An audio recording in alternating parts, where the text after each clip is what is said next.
Episode start అవ్వగానే శైలేంద్ర పంపించిన రౌడీలని చితక్ కొడతారు చక్రపాణి గారు. అమ్మా వసమ్మ, నీకు అల్లుడి గారికి ఏం కాకుండా కంటికి రెప్పలా నేను చూసుకుంటాను, నిద్ర ఆపుకొని మరి నేను ఇంటికి కాపలా ఉంటాను అని చెప్పి వసుధారాకి ధైర్యాన్ని ఇస్తారు చక్రపాణి గారు. రౌడీలు ఎక్కడ ఈ ముసలాయనతో కొట్టించుకున్నాడని తెలిస్తే మమ్మల్ని చంపేస్తాడేమోనని శైలేంద్రకి ఫోన్ చేసి అబద్ధం చెప్తారు. సార్, మేము ఇల్లంతా చెక్ చేశాం, కానీ అక్కడ రిషి ఎక్కడా లేడు అని రౌడీలు కావాలనే శైలేంద్రకి అబద్ధం చెప్తారు. ఇది ఇలా ఉండగా ధరణిని మంచి చేసుకొని రిషి ఎక్కడున్నాడో తెలుసుకోవాలనుకుంటుంది దేవయాని. అందుకే తనకి మంచి పనులు చేస్తున్నట్టు నటిస్తూ ఉంటుంది.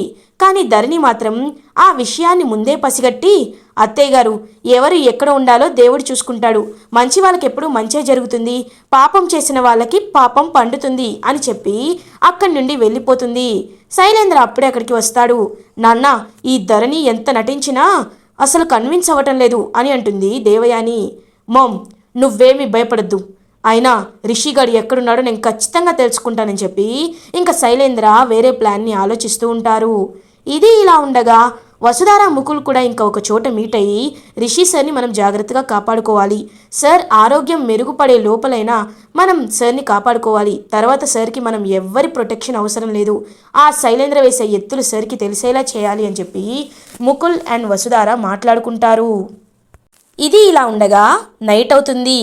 మహేంద్ర, అనుపమ రిషి వసుధార గురించే మాట్లాడుకుంటూ ఉంటారు. భద్ర మహేంద్ర దగ్గరికి వస్తారు.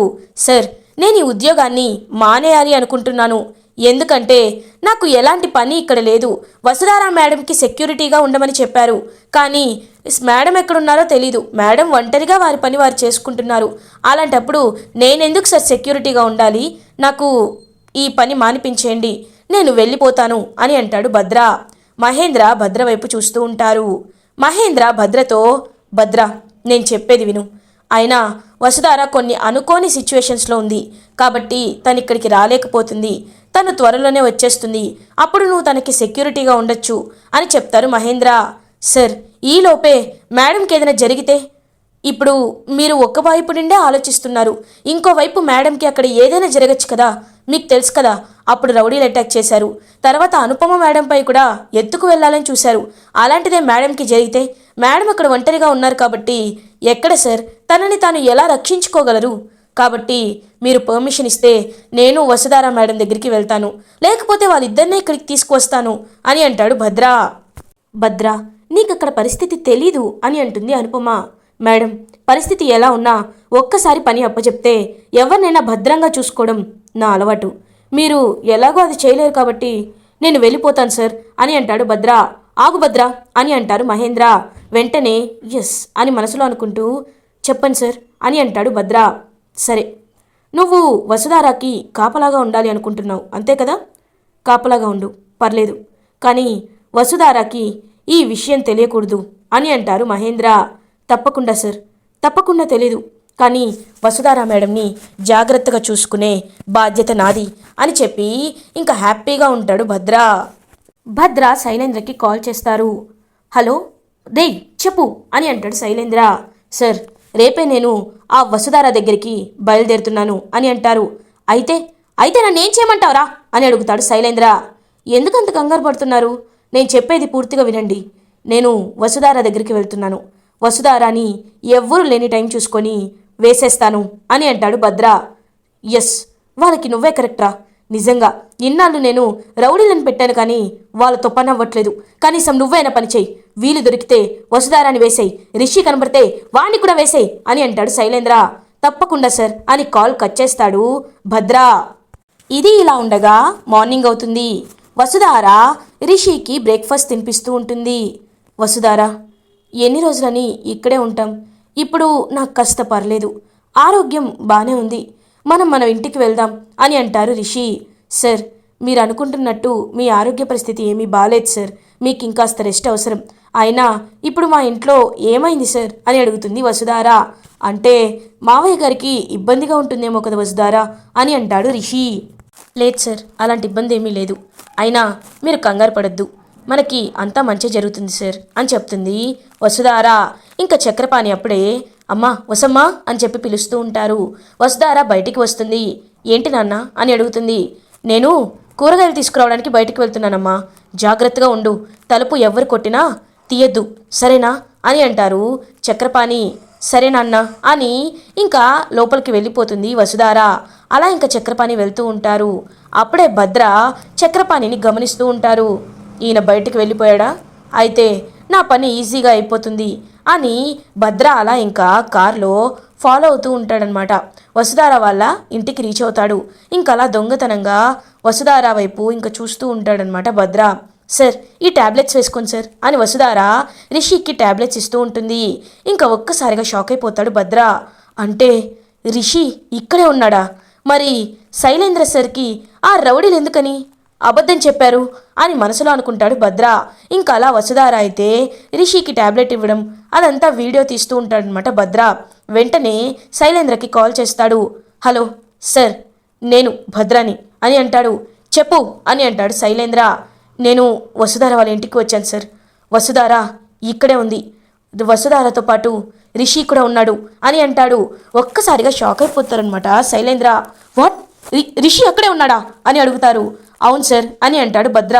మరి నిన్న ఆ వెధవలు నాకు అబద్ధం చెప్పారు. రేయ్ నువ్వు ఇంకా లేట్ చేయొద్దు, వాళ్ళిద్దరిని వేసేయ్ అని అంటాడు శైలేంద్ర.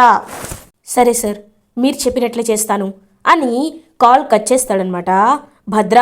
ఇంకా వెంటనే వెనక్కి తిరిగి చూసేసరికి అక్కడ చక్రపాణి ఉంటాడు. చక్రపాణిని చూసి ఒక్కసారిగా షాక్ అయిపోతారు భద్ర. సార్ మీరు అని అంటాడు. భద్రాని ఒక్కటి చెంపపై కొడతాడనమాట చక్రపాణి. ఏయ్ ఆ రోజు మా వసమని ఇక్కడికి రావద్దంది కదా, ఎందుకు వచ్చావు అని అడుగుతారు చక్రపాణి. సార్ ఒకసారి నా మాట వినండి అని అంటారు. లేదు, నువ్వు ఇలా చెప్తే వినట్లేదు, నువ్వు ఖచ్చితంగా ఇప్పుడు ఫోన్లో మాట్లాడడం నేను విన్నాను, ఎవరితోనో వీళ్ళని చంపేస్తానని చెప్పావు. రేయ్ నిన్నిలా కాదురా అని చెప్పి ఇంకా చక్రపాణి అయితే కాలర్ పట్టుకొని అలా ఇంకా భద్రం లోపలికి తీసుకువెళ్తారు. సార్ నేను చెప్పేది వినండి అని అంటారు. వసమ్మా వసమ్మా అని పిలుస్తారు. వసుధార బయటి నుండి లోపలికి వస్తుందన్నమాట. ఇంకా వసుధార చూసి ఒక్కసారిగా షాక్ అయిపోతుంది. హేయ్ నువ్వేంటి ఇక్కడ అని అడుగుతుంది. మేడం ఒకసారి నేను చెప్పేది వినండి మేడం అని అంటారు.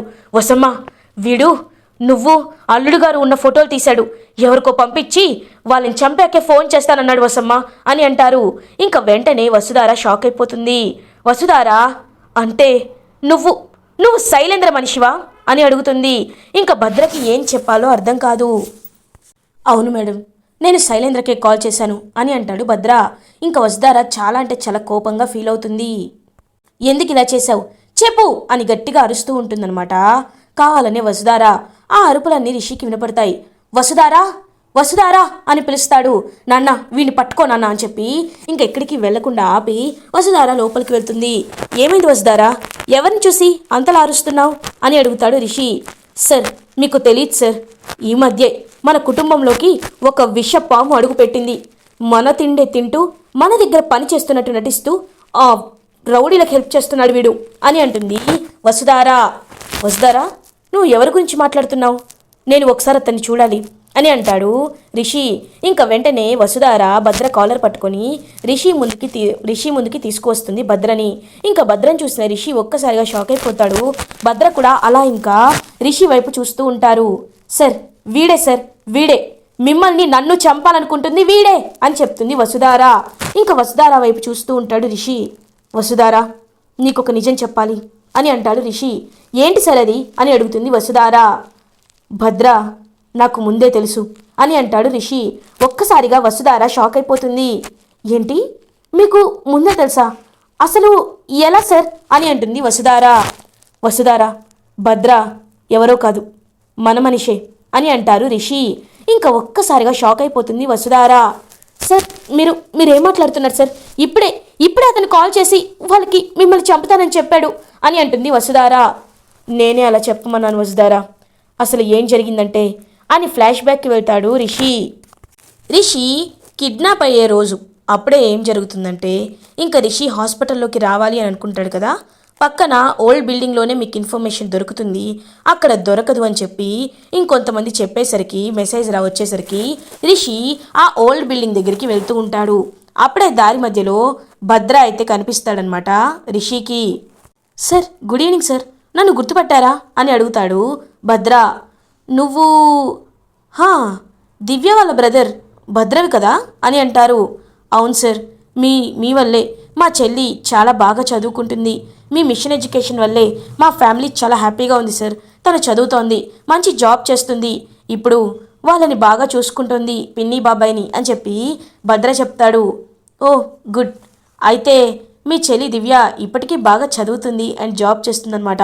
నాకు చాలా హ్యాపీగా ఉంది అని అంటారనమాట. ఇంకా భద్రతో రిషి, సార్ మీ రుణం ఎలా తీర్చుకోవాలో మాకు అర్థం కావటం లేదు. మీకు ఎప్పుడు ఎలాంటి హెల్ప్ కావాలన్నా మీరు వెంటనే నాకు ఫోన్ చేయాలి సార్. ఎందుకంటే ఈ భద్ర మాటిస్తే ఎప్పటికైనా నేను నెరవేర్చే తీరుతాను అని అంటాడు భద్ర. అంటే ఇప్పుడు ఎలాంటిది అని చెప్పి ఆలోచిస్తూ ఉంటాడు రిషి.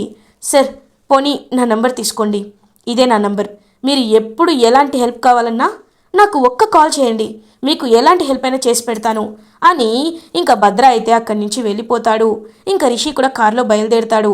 అలా ఇంకా రిషిని ఆ రౌడీలు కిడ్నాప్ చేయాలనుకున్నప్పుడు ఫోన్ అనేది ఇంకా కింద పడిపోతుంది. అదే టైంకి అనుకోకుండా లాస్ట్ నెంబర్ భద్రతే ఉండడంతో భద్రకి కాల్ వెళ్ళిపోతుంది. భద్ర ఇంకా ఫోన్ లిఫ్ట్ చేస్తాడు. హలో రిషి సార్ అని అంటారు. రే ఎవర్రా మీరంతా అని చెప్పి రిషి ఆ రౌడీలను అడిగేసరికి ఇంకా రౌడీలు రిషిని కొట్టడం, రిషిని కిడ్నాప్ చేయడం ఇదంతా వినపడుతుంది భద్రకి. రిషి సార్ అని చెప్పి ఇంక ఫోన్లో అంటున్నా సరే వెంటనే రిషి ఫోన్ స్విచ్ ఆఫ్ అయిపోతుంది. అసలు రిషి సార్ని ఎవరు కిడ్నాప్ చేస్తుంటారు, రిషి సార్కి ఎందుకు ఇలాంటిది జరిగింది అని ఆలోచిస్తూ ఉంటాడనమాట భద్ర. అదే టైంకి ఇంకా రోజులు గడిచిపోతాయి. రోజు రిషికి ఫోన్ చేస్తున్నా సరే రిషి ఫోన్ అయితే కలవదు. ఇంకా అలా ఒకరోజు తనని వెతుక్కుంటూ ఒక అతను వచ్చి మంచి బేరం దొరికిందని చెప్పేసరికి శైలేంద్ర కనిపిస్తాడు. శైలేంద్ర ఒకరిని చంపాలి అని చెప్తాడు. ఎవరు అని చెప్పేసరికి రిషి ఫోటో చూపించేసరికి ఒక్కసారిగా షాక్ అయిపోతాడనమాట భద్ర. అయితే వీళ్ళేనమాట రిషిని కిడ్నాప్ చేసింది, రివర్స్ డ్రామాని ప్లే చేయాలి అని చెప్పి ఇంకా ఫిక్స్ అయ్యి అలా ఎవరు నేరస్తులో తెలుసుకోవడానికి శైలేంద్ర దగ్గర ఉన్నట్టు నటిస్తూ ఉంటాడు భద్ర. ఇదంతా తెలుసుకున్న వసుధార ఒక్కసారిగా షాక్ అయిపోతుంది. మేడం మీ బాధ నాకు అర్థమైంది సార్, నాకు పని అప్పచెప్పింది ఎవరో మీకు తెలుసుకునే అవకాశం ఉంది, నేను మీకు ఇప్పుడే చెప్పగలను. కానీ దానికంటే ముందు మీరు పూర్తిగా కోలుకోవాలి. ఎందుకంటే అది తెలిసాక మీ మనసు తట్టుకుంటుందో తట్టుకోలేదో నేను అర్థం చేసుకోలేకపోతున్నాను. కాబట్టి ముందు మీరు ఆరోగ్యం పూర్తిగా సహకరించిన తర్వాతే మీరు ఈ నిజాన్ని తెలుసుకోవాలి సార్ అని అంటారు భద్ర. భద్ర అంటే నీకు మా అమ్మని చంపింది ఎవరో తెలిసిందా అని అడుగుతాడు రిషి. సార్ అవన్నీ నేను మీకు తర్వాత చెప్తాను, మీరు నిద్రపోండి అని ఇంకా బయటికి వచ్చేస్తారు భద్ర, వసుధార, చక్రపాణి. మేడం మిమ్మల్ని జాగ్రత్తగా చూసుకోవడానికే నేను ఇక్కడికి వచ్చాను. ఆ శైలేంద్ర మీపై ఎన్నో రకాల అటాక్లు చేయించాలి అనుకుంటున్నాడు. కాబట్టి మనం ఒక రివర్స్ డ్రామా ప్లే చేయాలి. ఇప్పుడు నేను ఒక ప్లాన్ వేస్తున్నాను అని ఇంకా ఒక ప్లాన్ని శైలేంద్ర అయితే చెప్తాడు వసుధారాకి. సరే నువ్వు చెప్పినట్లే చేద్దాం భద్ర అని అంటుంది వసుధార. ఇది ఇలా ఉండగా కొన్ని గంటల తర్వాత శైలేంద్రకి ఒక కాల్ వస్తుంది. హలో భద్ర, వేసేసావా, వాళ్ళు వేసావా అని అంటారు. సార్ నేను కేవలం వసుధారాని మాత్రమే వేసేశాను, రిషిని వేయడానికి కాస్త టైం పడుతుంది, ఎందుకంటే అతనికి తెలియకుండా చంపాలి, మీరు ఒకసారి వచ్చి చెక్ చేసుకోండి అని అంటాడు భద్ర. రే నువ్వు చెప్తుంది నిజమా, వసుధారాని వేసేసావా అని అంటాడు. అవును సార్ వసుధారాని వేసేశాను, కావాలంటే మీకు ఫోటో పెడతాను అని వసుధార చనిపోయినట్లు ఫోటో పెడతాడనమాట భద్ర. ఇప్పుడే బయలుదేరుతున్నాను అని హ్యాపీగా ఇంకా శైలేంద్ర అయితే కారులో బయలుదేరుతాడు. ఒక డెన్లో వసుధార అండ్ భద్ర ఇద్దరు ఇంకా శైలేంద్ర కోసం వెయిట్ చేస్తూ ఉంటారు. వెంటనే శైలేంద్ర వస్తాడు. రే ఎక్కడా, వసుధార శవం ఎక్కడా అని అడుగుతాడు. సార్ ఇదిగోండి సార్ అని చూపిస్తారు. ఎస్ ఎస్, ఇన్నాళ్ళు ఎంతో పొగరుగా రిషి అండ చూసుకొని రెచ్చిపోయింది. రిషి వెళ్ళాక కూడా తన పొగరు తగ్గలేదు. ఇప్పుడు ఎండి సీట్ నాదే అని హ్యాపీగా ఫీల్ అవుతాడు శైలేంద్ర. అప్పుడే కరెక్ట్గా భద్ర ఒక రాడ్ తీసుకుని వెనకాల నుంచి శైలేంద్ర తలపై గట్టిగా కొడతాడు. శైలేంద్ర కళ్ళు తిరిగి పడిపోతాడు. ఇంకా శైలేంద్రని కళ్ళు తెరిచేసరికి కిడ్నాప్ చేస్తారు వసుధార అండ్ భద్ర. రేయ్ ఏం చేస్తున్నావురా వసుధార అని వసుధారాని చూసి ఒక్కసారిగా షాక్ అయిపోతాడు శైలేంద్ర. వసుధారానే ఏంటి, నన్ను చంపేద్దామని చాలా ప్లాన్లు వేసావు కదా, కానీ ఇప్పుడు రిషి సార్ చేతిలో నువ్వు చావబోతున్నావు అని అంటుంది వసుధార. ఇంకా వెంటనే చాలా కోపంగా చూస్తూ ఉంటాడు శైలేంద్ర. ఏంటి నువ్వు నేను నిన్ను మోసం చేశాను అనుకుంటున్నావా? నువ్వే మమ్మల్ని మోసం చేశావు. రిషి సార్ లాంటి మంచి వ్యక్తికి ఎప్పుడూ అందరూ తోడుగా అండగానే ఉంటారు. నీలాంటి దుర్మార్గుణ్ణి ఎప్పుడో చంపేయాలి అని అంటాడు భద్ర. రేయ్, నా డబ్బు తింటూ నాకే మోసం చేస్తావా అని అంటాడు శైలేంద్ర. ఇది మోసం కాదు, ధర్మం. నేను ఎప్పుడూ ధర్మం వైపే ఉంటాను. నీలా కాదు. నీలా ఎప్పుడు పదవులకు డబ్బులకు మేము ఆశించలేదు అని భద్ర ఇంకా శైలేంద్రతో అంటారు. చూడు, రిషి సార్ కోలుకునేంత వరకు నువ్వు ఇక్కడే ఉంటావు. నువ్వు ఫోన్ చేస్తే గానీ రౌడీలు రాలేరు. వాళ్ళకి నీతో అవసరం లేకపోతే ఎక్కడికో వెళ్ళిపోతారు. కాబట్టి రిషి సార్ కోలుకునేంత వరకు నువ్వు ఇక్కడే చావు అని అక్కడి నుంచి వెళ్ళిపోతుంది వసుధార. భద్ర ఇంకా కాపలాగా శైలేంద్ర దగ్గర ఉంటాడు. ఇది ఇలా ఉండగా రిషి ఇంకా అప్పుడే వసుధార బయటికి వెళ్ళింది ఇంకా రాలేదు అని వెయిట్ చేస్తూ ఉంటారు. రిషికి తన టేబుల్ పైన లెటర్స్ కనబడతాయి. ఇంకా పాండ్యన్ ఇచ్చిన లెటర్స్ చదవచ్చులే అని చెప్పి అలా ఒక్కొక్క లెటర్ చదవడం స్టార్ట్ చేస్తాడనమాట రిషి. లాస్ట్కి జగతి మేడం లెటర్ వస్తుంది. ఒక్కసారిగా రిషి షాక్ అయిపోతాడు. ఇది అమ్మ రాసిన లెటర్ అని వెంటనే అది ఓపెన్ చేసి చదువుతాడనమాట రిషి. అందులో శైలేంద్ర చేసిన కుట్రలు, శైలేంద్ర ఎంత ఘోరంగా ఇంకా జగతి మేడంని ఎంత టార్చర్ పెట్టాడు, ఎండి సీట్ కోసం ఎన్నో అభియోగాలు మోపాడు, ఇవన్నీ నిజాలు తెలుసుకొని రిషి ఒక్కసారిగా స్టన్ అయిపోతాడు. రిషి ఒక్కసారిగా ఇంకా స్టన్ అయ్యి తనకి శైలేంద్ర చేసిన అన్ని పనులని గుర్తు చేసుకుంటూ ఉంటాడు రిషి. అంటే అన్నయ్య ఇలా చేశాడా అని ఇంకా చాలా కోపంగా శైలేంద్రని తలుచుకుంటూ ఇంకా చాలా రగిలిపోతూ ఉంటాడు రిషి. వసుధార అప్పుడే ఇంటికి రీచ్ అవుతుంది. వసుధారా, నాకు అంతా తెలిసిపోయింది. ఈ లెటర్ చూడు. రిషి శైలేంద్రే ఇదంతా చేస్తున్నాడు అని రిషి బాధపడుతూ ఉంటాడు. రిషి నిజం తెలుసుకున్నందుకు వసుధార కూడా హ్యాపీగా ఫీల్ అవుతుంది. వసుధార, నేను వెంటనే వెళ్ళి తన్ని నా చేతులతో చంపాలి అని అంటాడు రిషి. సార్ వద్దు, మీ ఆరోగ్యం ఇప్పుడు బాలేదు. మీరు ముందు కోలుకోవాలి సార్. అయినా ఆ శైలేంద్రకి ఎలా తగిన బుద్ధి చెప్పాలో నాకు తెలుసు అని వసుధార ఇంకా అలా రిషి వైపు చూస్తూ ఉంటుంది. ఇలా ఎపిసోడ్ ఎండ్ అవుతుంది. ఫర్దర్ ఎపిసోడ్ రివ్యూస్ ముందుగా మీకు కావాలి అనుకుంటే మా ఛానల్ని సబ్స్క్రైబ్ చేసుకోండి. Thanks for watching.